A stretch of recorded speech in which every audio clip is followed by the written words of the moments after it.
kali ini kita jumpa lagi pada episode saya. Pada kali ini pembahasan saya adalah tentang masalah subconscious mind yang kita korelasikan, kita kaitkan dengan kekuatan dalam ikhlas ya. Jadi bagaimana kita memainkan pikiran bawah sadar kita dalam melingkupi suatu hal yang dinamakan dengan ikhlas. Jadi apa aja itu dan bagaimana guys? Oke, simak terus guys. Oke guys, dalam hal ini saya mencoba untuk merefreshing ilmu mind management yang pernah saya dapat ya.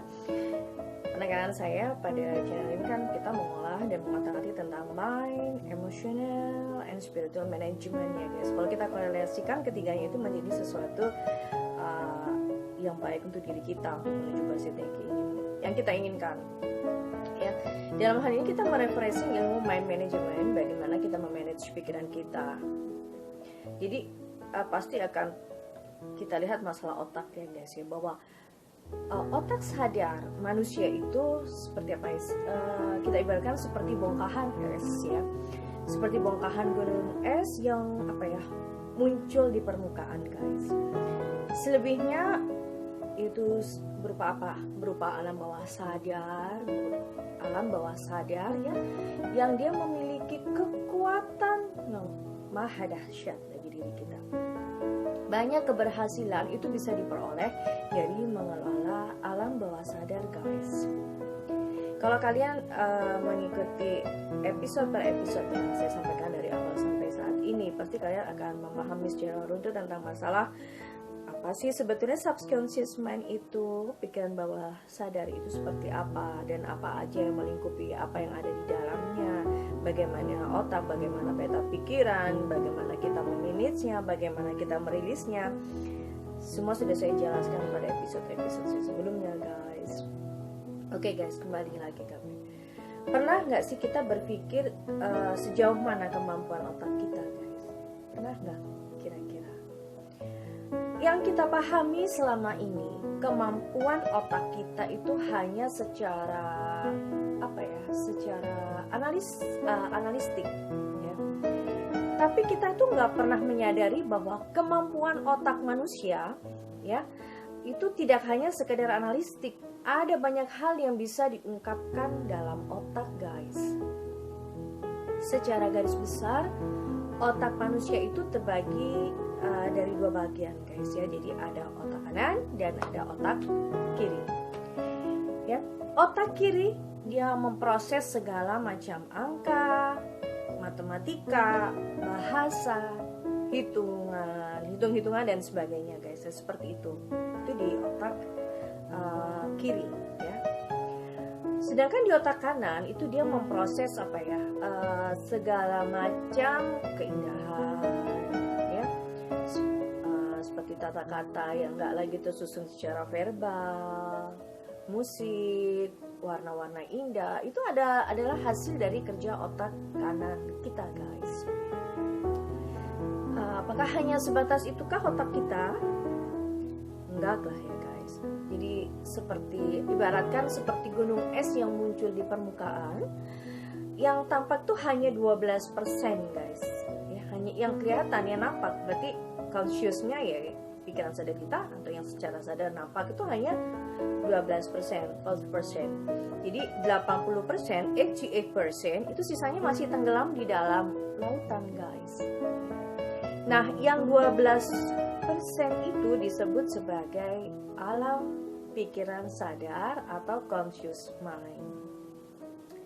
Sisanya yang 88% disebut sebagai subconscious mind atau pikiran bawah sadar kita, alam bawah sadar, subconscious ya, itu alam bawah sadar, pikiran alam bawah sadar, subconscious mind. Jadi antara alam sadar dan bawah sadar itu dibatasi sebuah garis filter yang disebut reticular activating system. Nah, garis ini dia berfungsi melindungi manusia dari informasi-informasi yang tidak perlu.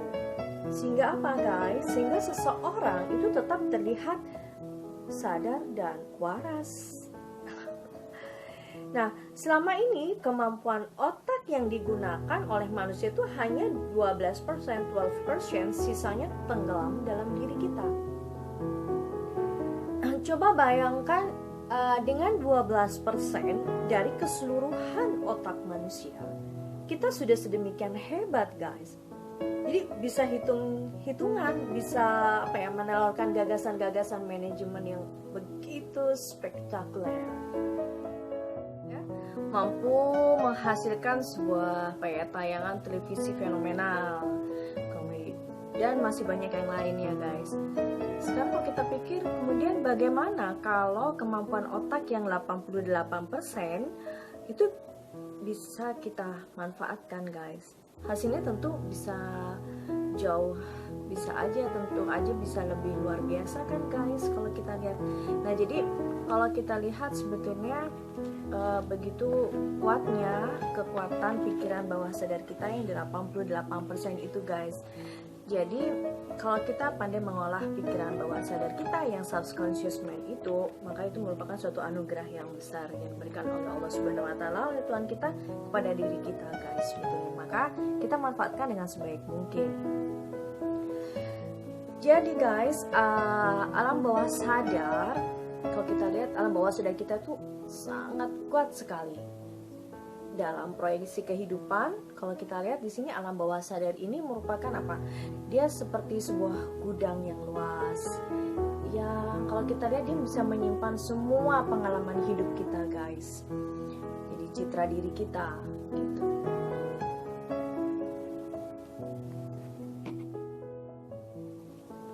Jadi, guys, kalau alam bawah sadar itu bisa terprogram. Dan kata-kata yang negatif itu lebih cepat diserap dan tersimpan dalam gudang atau pikiran bawah sadar kita, guys. Seperti contohnya seperti ini. Coba contohnya seperti ada sebuah pimpinan lembaga pendidikan, ya, guys, ya. Pada dia ketika duduk di sekolah dasar,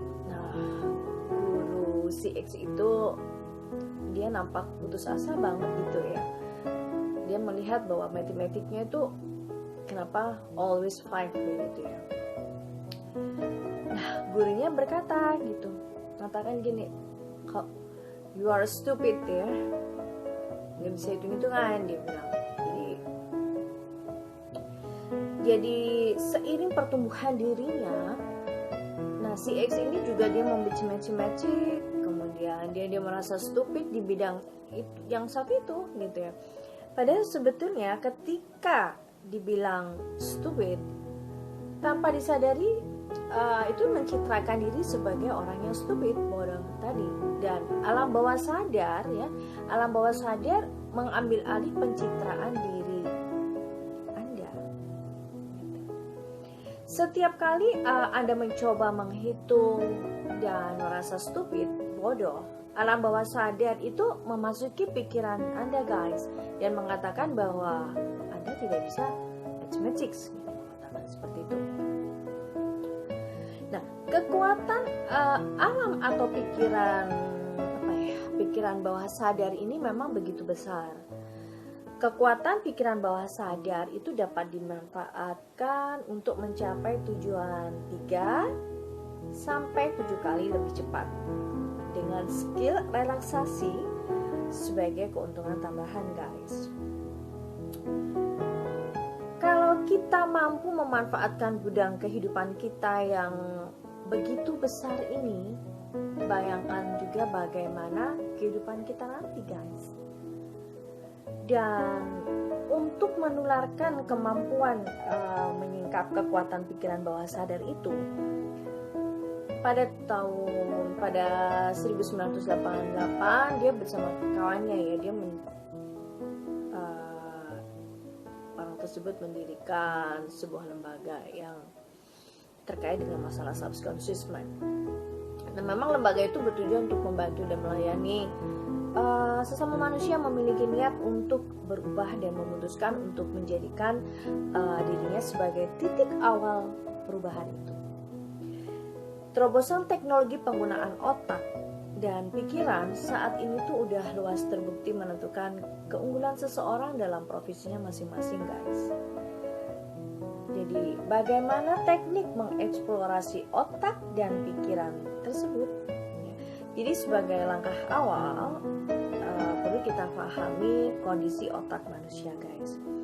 Dia terbagi dalam 4 bagian, yaitu beta, alfa, theta, dan delta.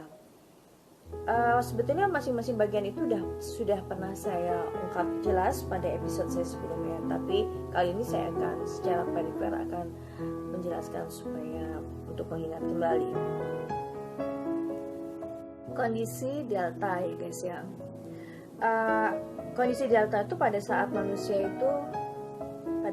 manusia sedang tidur, itu dinamakan ya, kita berada pada gelombang mata kita, yaitu gelombang kondisi delta kita pada saat tidur. Nah, kecepatan gelombang otak pada saat kita tidur ini guys, itu hanya 0,5 sampai 3,5 putaran per detik. Nah, kondisi delta itu memang diperlukan oleh tubuh guys, karena pada saat itu tubuh kita melakukan peremajaan terhadap sel-sel tubuh kita. Nah, tentu aja dalam hal ini tertidur lelap itu bila kondisi tidak dalam kondisi sadar guys, karena kita pada saat kondisi tidur. Tentu aja ya guys ya, dalam hal ini pada saat kita tertidur lelap, kita lagi nyenyak tidur, bila kondisi tidak dalam tertidur nyenyak, maka yang terjadi adalah sebagian anggota tubuh kita itu tidak melakukan peremajaan atau penyembuhan. Akibatnya kita sering mengalami rasa sakit pada saat kita bangun tidur. Kalian pernah merasakan seperti itu guys? Ini penyebabnya.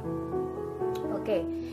Sekarang tadi adalah masalah kondisi yang dinamakan dengan gelombang delta. Sekarang saya akan jelaskan tentang masalah kondisi gelombang otak kita yang namanya gelombang energi otak kita, theta. Theta itu saat gelombang otak manusia mencapai 3,5 sampai 7 putaran per detik guys. Pada saat otak ya dalam kondisi theta itu pikiran itu menjadi kreatif dan inspiratif guys. Karena keadaan theta itu adalah dimana kita bisa dreams ya, we can dream, dimana kita bisa bermimpi, berhayal, dan kalau kita sadari sejumlah filsuf atau ilmuwan itu seperti Thomas Alva Edison guys, itu menciptakan sebuah karya spektakuler itu dalam keadaan theta. Ya. Keadaan theta yang sangat sugestif ini itu ada saat tubuh menyembuhkan dirinya sendiri guys. Jadi seorang penderita misalnya dia punya penyakit jantung atau cancer, itu bisa sembuh karena menempatkan dirinya dalam kondisi theta. Keadaan theta itu bisa dibentuk pada saat dia memainkan pikiran bawah sadar atau orang-orang yang melakukan yoga meditasi. Itu dalam keadaan theta, pikiran itu akan menjadi sangat jernih. Bahkan tubuh kita pun juga nggak terasa gitu. Begitu juga dengan kaki, tangan gitu ya guys ya. Oke, seperti itu ya. Kemudian yang berikutnya adalah gelombang energi otak kita, yaitu kondisi alfa. Kondisi yang paling penting untuk menembus pikiran bawah sadar adalah alfa. Makanya sering saya katakan, pada saat mainkanlah pikiran bawah sadar Anda, yaitu kita bermain di dalam gelombang alfa, karena subconscious mind itu akan dimainkan pada saat kita pada otak kita pada kondisi alfa. Nah, dalam kondisi alfa ini kita bisa membuka pintu gerbang menuju 88%, kekuatan subconscious mind kita, kekuatan pikiran bawah sadar kita, alam bawah sadar. Ya. Nah, kondisi alfa itu adalah kondisi yang sangat rileks, atau sama persis ketika kita pada saat kita berkhayal ya, atau kita lagi melamun, itu alfa. Makanya pada kita bermain kondisi alfa, mainkanlah kita merilis, bayangkan sesuatu yang indah, bayangkan sesuatu apa itu gelombang apa, ya guys. Jadi kita berkhayal melamun imajinasi, ya, bermain imajinasi. Nah, kecepatan gelombang alfa itu mencapai 7 sampai 13 putaran per detik, guys. Yang membedakan kondisi alfa dengan theta itu adalah kesadaran kita. Alfa masih merasakan anggota tubuh kita. Ya. Kalau theta sebaliknya tadi, jadi kita tidak merasakan. Gitu. Oke, itu yang gelombang alfa. Kemudian yang berikutnya adalah kondisi otak kita, gelombang energi otak kita pada kondisi beta.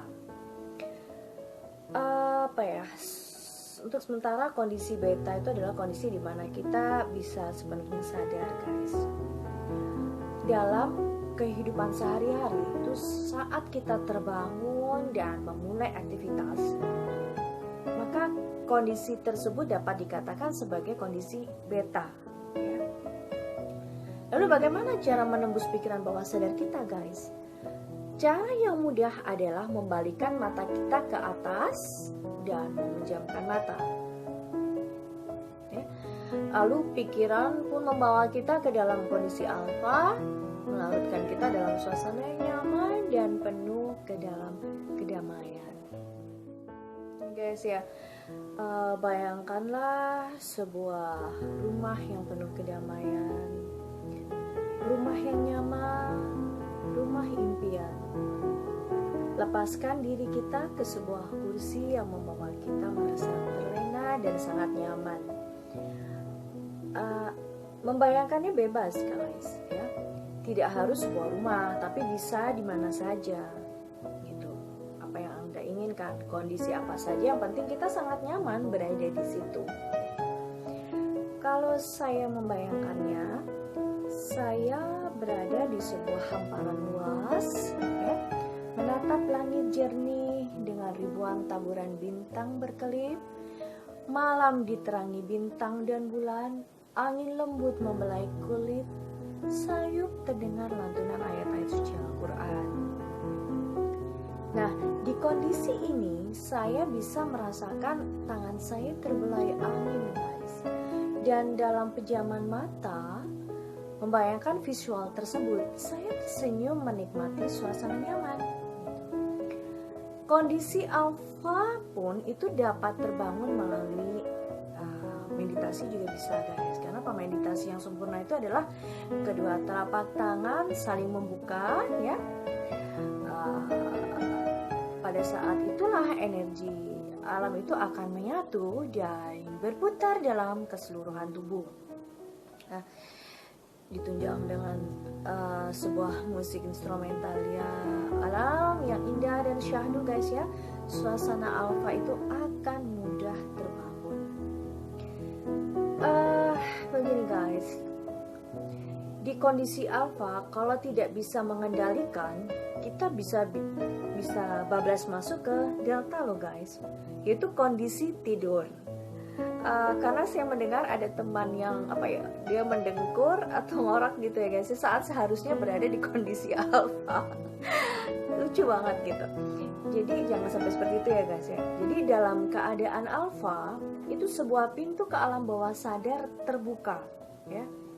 Saat masuk dan menjelajah alam bawah sadar, kita bisa memprogram hidup kita seperti apa yang kita mau, ya. Misal aku bergaji atau aku berpenghasilan 50 juta di bulan Januari 2021 misal.